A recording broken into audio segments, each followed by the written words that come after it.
Is it a seller's market or is it a buyer's market?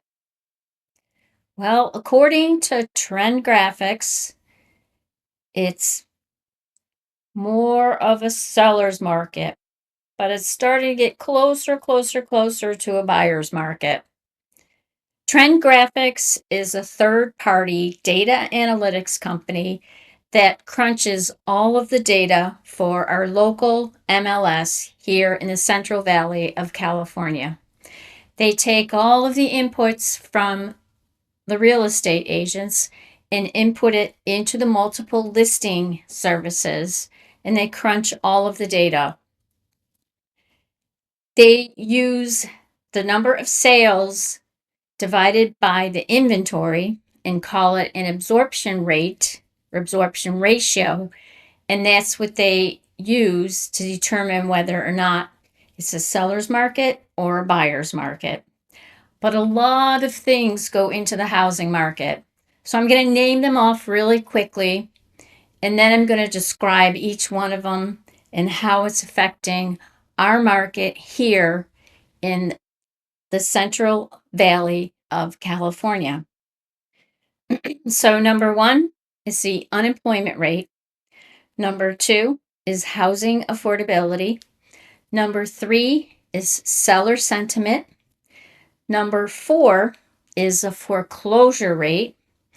And number five is the vacancy rate. Number six is what Trendgraphix is describing, which is the number of sales. And stay tuned to the very end, because at the very end I'm going to show you this, how it's trending downwards from a strong seller's market, trending down to a neutral market. So first of all, unemployment. Now we're lucky here in the Central Valley of California in that we have companies, high-tech companies coming in from the Bay Area.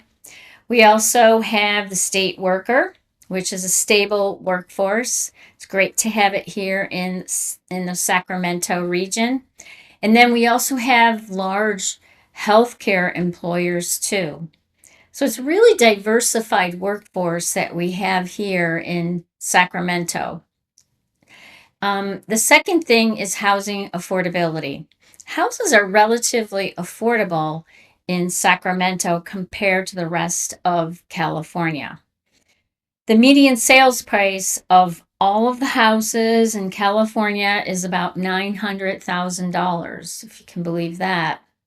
But here in Sacramento, we have our median sales price about $550,000 to $560,000. So relatively speaking, compared to the rest of California, we do have, more affordable housing. And what I do is I use a website that can tell me the housing affordability index, which is nothing more than the median sales price of a house divided by the median wages of workers. And it shows you from going back a long time ago, and it shows you a historical standpoint of the housing affordability. Now, it's the third thing. The third thing is the seller sentiment. Now, this is kind of what we've been stuck in for the past 5 or 6 years. What was happening during the pandemic is that everything was shut down. It was really bad because, everything had to be shut down because nobody wanted to get COVID. So the Federal Reserve was doing quantitative easing. They were buying a whole bunch of treasury bonds. They were, they decreased the Fed funds rate a lot. They had the mortgage rates were down to 2-3%, and it was a big frenzy.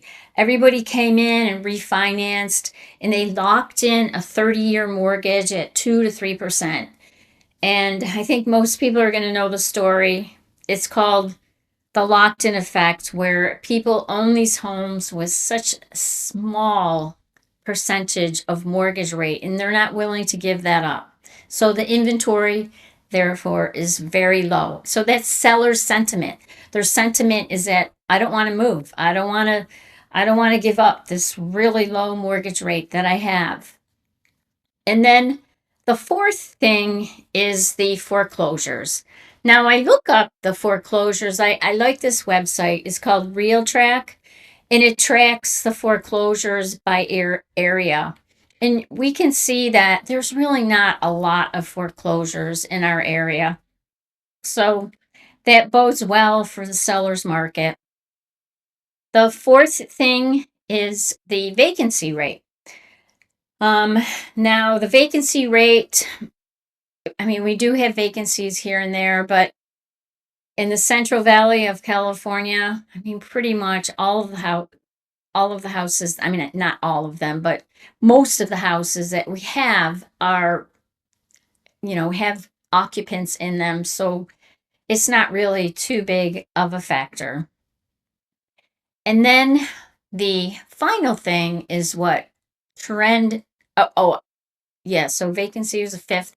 And then the final thing that we have is what Trendgraphix is doing. Now, this is they're looking at the number of sales and they're looking at the available houses for market, the available houses on the market. And what we see is that the number of sales is still relatively low. It's hovering around 1,000 every single month here in Sacramento County for single family homes. But the inventory is still very low comparatively. So if you have the number of sales and houses are just flying off the shelf, people are buying them very quickly, and the inventory is really low.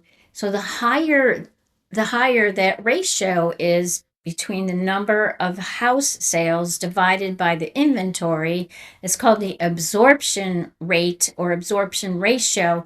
If that's higher than 0.33, then it's going to be a seller's market. The neutral market is between 0.33 and 0.17. Or I guess you would say 0.17 to 0.33. Now, a buyer's market is when there's there's not very many sales. Sales are really low. The inventory is really getting up there and it's very high. So that would be a low ratio. And that's what's, that would indicate a buyer's market. So anyway, if you have any questions about this, if there's any thing that you like, and if you like this channel, please like and subscribe to it. Thanks very much for watching and have a great day.